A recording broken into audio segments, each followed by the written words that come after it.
20 লাখ টাকা চাঁদা না পেয়ে দোয়া মাহফিলের রান্না করা খাবার ফেলে দেওয়ার অভিযোগ উঠেছে বিএনপি নেতা কাজী খায়রুজ্জামান শিপনের অনুসারীদের বিরুদ্ধে। গেল শুক্রবার বাগেরহাটের মোড়েলগঞ্জের ব্যবইখালী ইউনিয়নের উত্তর সুতালড়ি গ্রামের নূর আলী হাওলাদারের বাড়িতে এ ঘটনা ঘটে।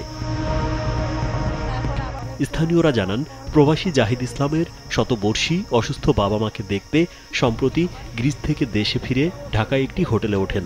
পরে বাবা মায়ের রোগ মুক্তি কামনায় গ্রামের বাড়িতে দোয়া ও মিলাদ মাহফিলের আয়োজন করেন তিনি। ওই অনুষ্ঠানে দাওয়াত দেন স্থানীয় বিএনপি নেতাদেরও।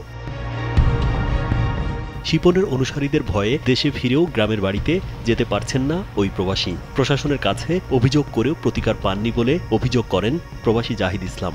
উপায় না পেয়ে এনসিপির 2 শীর্ষ নেতার দ্বারস্থ হয়েছেন বলেও জানান তিনি। এ খবর পেয়ে ক্ষুব্ধ হয়ে প্রবাসী জাহিদের কাছে 20 লাখ টাকা চাঁদা দাবি করেন বিএনপি নেতা কাজী খায়রুজ্জামান শিপনের চাচাতো ভাই কাজী সাইফুজ্জামান রাসেল। চাঁদা দিতে অস্বীকার করায় রাসেল তার ক্যাডার বাহিনী নিয়ে জাহিদের বাড়িতে গিয়ে দোয়া মাহফিলের রান্না করা খাবার ফেলে দেন। এ সময় রাসেলের সঙ্গে ছিলেন শিপনের অনুসারী লোকমান হোসেন খান, মহিউদ্দিন জিলান, মাসুদ খান, নজরুল ইসলাম ব্যাপারী সহ 10 থেকে 12 জন। রাজীব বিশ্বাস, কালবেলা।